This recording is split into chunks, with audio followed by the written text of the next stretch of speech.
Buenas tardes. Bueno, vamos a hablar en representación del equipo de trasplante renal del manejo clínico del paciente trasplantado. Como sabemos, el trasplante renal es el tratamiento de elección actualmente para los pacientes que tienen enfermedad renal crónica en estadio 5. Se demostró que mejora la sobrevida y la calidad de vida de los pacientes en comparación con los que se encuentran en tratamiento dialítico, ya sea hemodiálisis o diálisis peritoneal. Y el trasplante consta de varias etapas, una que es la evaluación pretrasplante, el trasplante en sí mismo y el seguimiento post-trasplante. Dentro de lo que es el seguimiento y manejo clínico post-trasplante, también este se divide en lo que es post-trasplante inmediato, en los primeros 2 meses post-trasplante, y el seguimiento post-trasplante a largo plazo. Dentro de lo que es el post-trasplante inmediato, tenemos fundamentalmente las primeras 24 horas post-trasplante, después la primera semana post-trasplante y primeros 2 meses post-trasplante. Con respecto a las primeras 24 horas, es muy importante en este caso valorar clínicamente al paciente, sobre todo tener en cuenta los signos vitales, cabecera a 30 grados, el balance horario del mismo. En base al balance hay que ir definiendo el plan de hidratación del mismo, se controla la sonda vesical, el control de accesos vasculares en caso de requerir hemodiálisis, por ejemplo. En general se solicitan estudios complementarios como placa de tórax, electrocardiograma, ecografía del injerto renal, Doppler renal, en general es de rutina, laboratorio clínico, donde se ve el hemograma, urea, función renal. Dentro de lo que es control hemodinámico, el apropiado manejo hemodinámico beneficia el estado general del paciente y la función del injerto renal, sobre todo la presión arterial antes, durante y luego de la cirugía, y esta tiene que ser mantenida dentro de los valores más normales posibles, ya que la hipertensión puede generar riesgo de licencia de las anastomosis arteriales y riesgo de enfermedad cardiovascular, obviamente. La hipotensión, al contrario, suele prolongar la disfunción y oligoanuria por NTA y aumenta el riesgo de trombosis del injerto. Es muy importante también el control de la diuresis. Dentro de lo que es reposición de fluidos, el objetivo siempre es mantener al paciente euvolémico o ligeramente euvolémico. Siempre hay que considerar las pérdidas insensibles, los débitos por drenaje, diuresis, presencia de tercer espacio, las pérdidas digestivas. Es muy importante acá la reposición de los fluidos, que en general se hace mililitro a mililitro, en general con cristaloides, también se pueden utilizar electrolitos y glóbulos rojos. Lo que es diuresis post-trasplante, en general, está influenciada por el tipo y las características del donante, si el donante es vivo o cadavérico, muy importante las horas de isquemia fría, los eventos en la cirugía, si el donante fue expandido ideal, en el caso de los donantes cadavéricos. Los antecedentes del receptor también son muy importantes, como si el paciente tenía o no diuresis residual, hipotensión crónica, o si el paciente sufrió algún episodio de hipotensión intraquirófano. Más del 50% de los trasplantes con donante cadavérico evolucionan con oligoanuria posterior en el post-trasplante inmediato. Con respecto a la oligoanuria, si el paciente se encuentra hipovolémico, en general se tiene que administrar 250 a 500 mililitros de solución salina, pudiéndose repetir si persiste la hipovolemia. Si el paciente se encuentra euvolémico y sigue con anuria, se debe constatar siempre la permeabilidad de la sonda vesical y se tiene que agregar siempre diuréticos de 100 a 200 miligramos endovenoso. Si mejora la diuresis, se continúa el plan con reposición de fluidos más diurético. Si pese a todo esto persiste la oliguria, en las primeras 24 horas post-trasplante se debe constatar siempre la presencia de flujo del injerto por Doppler.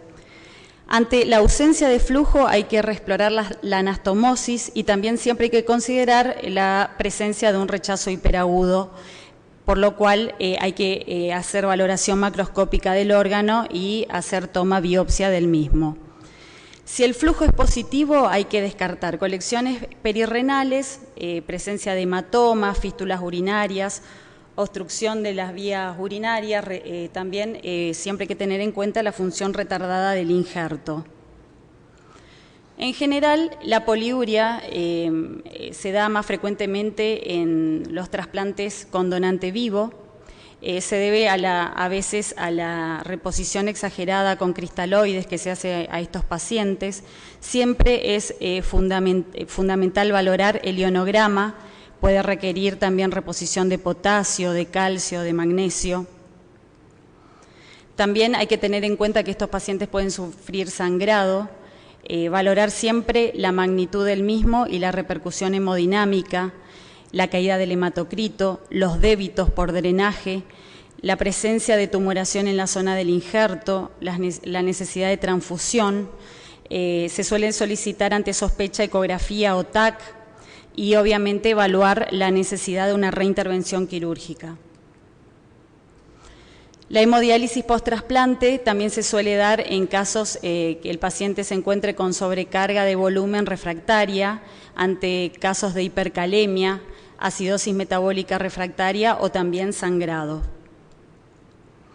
Con respecto a la inmunosupresión, siempre se elige en base a las características del donante y al estado inmunológico y a la edad del receptor. En general se utilizan inducciones, se puede utilizar anticuerpos deplecionantes o no deplecionantes. El mantenimiento casi siempre se hace con un triple esquema, con esteroides, micofenolato y se debe evaluar también la utilización o no de inhibidores de la calcineurina. Es fundamental definir dosis, el momento de inicio es muy importante y el control de la tolerancia a las drogas. Con respecto a la fiebre, generalmente durante el primer día post-trasplante no es frecuente y en general se debe a reacción a drogas anestésicas o a inducción. Fundamentalmente cuando se utiliza timoglobulina, es por eso que está indicado siempre premedicar a estos pacientes. Siempre también, pese a todo, hay que hacer una valoración clínica para descartar infecciones, hay que tomar hemocultivos, urocultivos, realizar una placa de tórax, porque siempre hay que descartar una infección subclínica pretrasplante.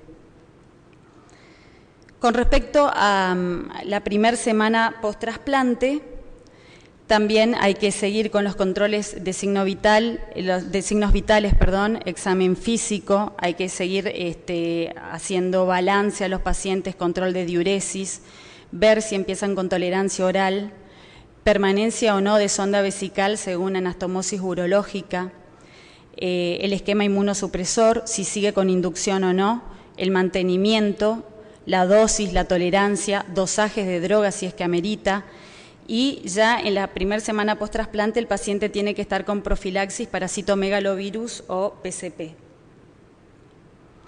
Los problemas que pueden aparecer en general son dolor en zona del injerto, también puede aparecer obviamente fiebre, disfunción del injerto, algunas alteraciones de laboratorio o requerimiento de hemodiálisis. Con respecto a dolor en la zona del injerto, si el paciente lo presenta, hay que realizar un buen examen físico. Si hay drenaje, hay que verificar el débito y mandar análisis físico-químico del mismo. Habría que hacer ecografía del injerto renal y los diagnósticos diferenciales en general son hematomas perirrenales, fístulas urinarias, rechazo agudo, pielonefritis, que es menos probable.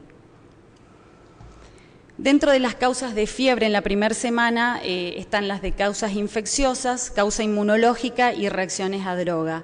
En general las reacciones a droga son por anticuerpos deplecionantes como la timo. Siempre hay que descartar causas infecciosas, las más frecuentes flebitis, infección urinaria o infección de la herida quirúrgica, neumonía. Y las causas inmunológicas siempre que están latentes, rechazo agudo del injerto. Con respecto a la disfunción del injerto renal, se divide en dos grupos. Puede ser enlentecimiento de la función o retardo en la función del injerto. El enlentecimiento de la función se define como diuresis sin un adecuado descenso de la creatinina. El retardo en la función del injerto es el requerimiento de hemodiálisis durante la primera semana post-trasplante. Dentro de las causas de disfunción tenemos la NTA, hipovolemia persistente, la presencia de fístulas urinarias, rechazo agudo, la nefrotoxicidad, obstrucción arterial o venosa, obstrucción urinaria y también síndrome urémico hemolítico. Los factores de riesgo para la NTA, fundamentalmente, acá se tienen en cuenta los factores del donante, del receptor y el tiempo de isquemia fría. Mayor tiempo de isquemia fría, mayor riesgo de NTA. Donantes, fundamental, edad, la causa de muerte del mismo, la presencia o no en el donante de insuficiencia renal aguda, el tiempo y eventos en el mantenimiento y la ablación. Con respecto a las causas inherentes al receptor, edad, insuficiencia cardíaca, calcificaciones vasculares, hemodiálisis precirugía, donde los pacientes entran hipovolémicos a quirófano, sensibilización pretrasplante. Siempre hay que, para evitar la disfunción del injerto, evitar la utilización de nefrotóxicos. Habría que evitar o retardar el inicio de los inhibidores de la calcineurina, pudiéndose utilizar otro grupo de drogas como los inhibidores del mTOR o el belatacept. Hay que mantener siempre euvolemia, evitar la hipotensión intradiálisis y siempre considerar la biopsia del injerto para diagnóstico y un buen tratamiento, sobre todo si se trata de un rechazo agudo. Con respecto al rechazo agudo, habría que valorar los antecedentes de sensibilización del paciente. En general nos sensibilizamos cuando recibimos transfusiones sanguíneas previas al trasplante, las mujeres con los embarazos o el hecho de haber sido trasplantado previamente. Los rechazos hiperagudos se dan en general por la presencia de anticuerpos preformados. Con el crossmatch negativo contra el donante no debería ocurrir, sin embargo se suelen ver todavía rechazos hiperagudos. También el rechazo humoral, que es mediado por anticuerpos, rechazo celular, y siempre ante la sospecha de un rechazo agudo hay que realizar biopsia para diagnóstico y tratamiento del mismo. Con respecto a las alteraciones de laboratorio que se suelen encontrar en la primera semana post-trasplante, tenemos la anemia, leucopenia, plaquetopenia, hepatograma alterado y en general las causas más frecuentes es toxicidad por drogas. Dentro de los primeros 2 meses, el seguimiento en esta etapa en general ya es ambulatorio. Estos pacientes todos tienen que estar con profilaxis con Bactrim para evitar el PCP o Valixa, de acuerdo al estatus de CMV. Hay que transmitir al paciente pautas de alarma para el manejo del mismo. Y en este periodo también es importante el seguimiento clínico y fijar la base de la adherencia al tratamiento.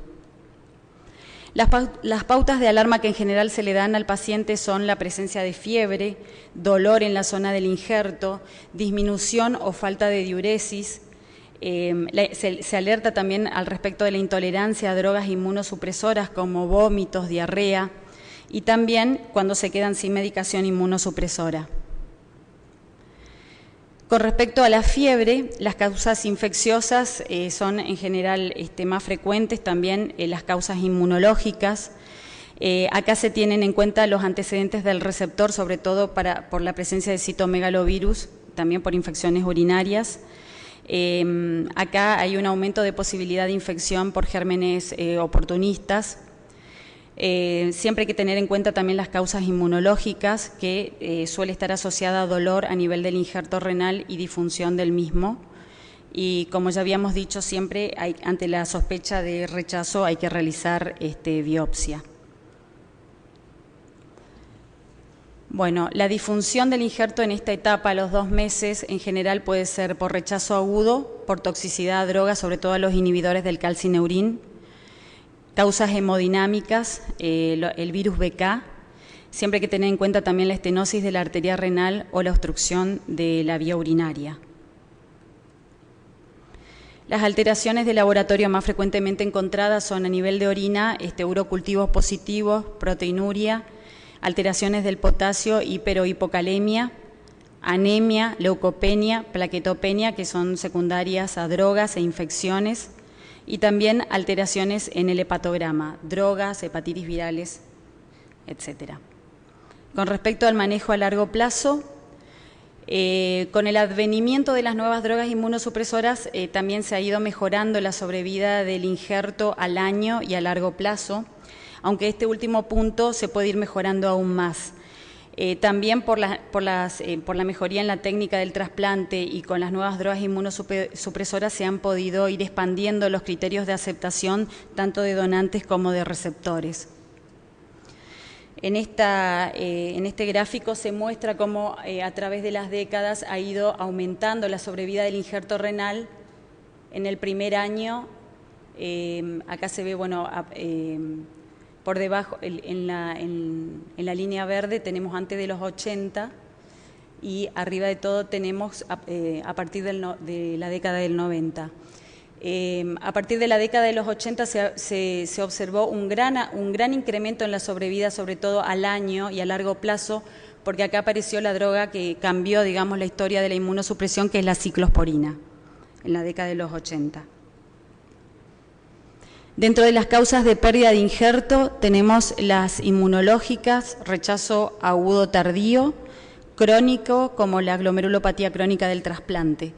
También se puede ver daño crónico del injerto, la nefropatía por BK, recidiva de la enfermedad de base, glomerulopatía que puede ser de novo o recidiva, y falta de adherencia del paciente o minimización de drogas. La causa de muerte más frecuente del paciente trasplantado sigue siendo la cardiovascular, seguida por infecciosa y causas por neoplasias malignas. Los factores de riesgo para la enfermedad cardiovascular son enfermedades cardiovasculares pretrasplante, la diabetes que puede ser previa o post-trasplante, también tabaco, dislipemia, hipertensión, coagulopatía, disfunción del injerto, hipoalbuminemia, hiperhomocisteinemia e infecciones. Con respecto a la dislipemia, las alteraciones en el HDL y el LDL aumentan el riesgo de aterosclerosis. La hipertrigliceridemia es factor de riesgo independiente, ¿sí? Las causas pueden ser inmunosupresión, insuficiencia renal, la dieta también, antecedentes familiares, proteinuria y diabetes. El riesgo de enfermedad coronaria, bueno, es igual, digamos, a la población general, hombres mayores a 45 años, mujer mayor a 55 años o menopausia precoz, diabetes, hipertensión, tabaquismo, antecedentes familiares y dislipemia. Dentro de las causas de hipertensión arterial se destacan las drogas inmunosupresoras como los inhibidores de la calcineurina y también los esteroides como responsables de hipertensión, estenosis de arteria renal, disfunción del injerto. Con respecto al manejo de inmunosupresión a largo plazo, siempre se utiliza triple esquema con o sin inhibidores del calcineurin. Se utilizan en algunos casos inhibidores del mTOR y el Belatacep actualmente con muy buenos resultados. Efectos adversos de las drogas, como la disminución del injerto, dislipemia, diabetes, diarreas. Siempre hay que valorar la necesidad de rotar el esquema, ya sea por intolerancia del paciente, por la presencia de rechazo o si existe algún tumor o infección por citomegalovirus o BK. Dentro del manejo, bueno, el control ambulatorio se hace semanal los primeros meses, luego se pasa a consulta quincenal, hasta control mensual luego del 6º mes de trasplante. El control clínico y de laboratorio con dosaje de drogas inmunosupresoras si es que amerita el paciente o la droga que está consumiendo, tomando, ¿no?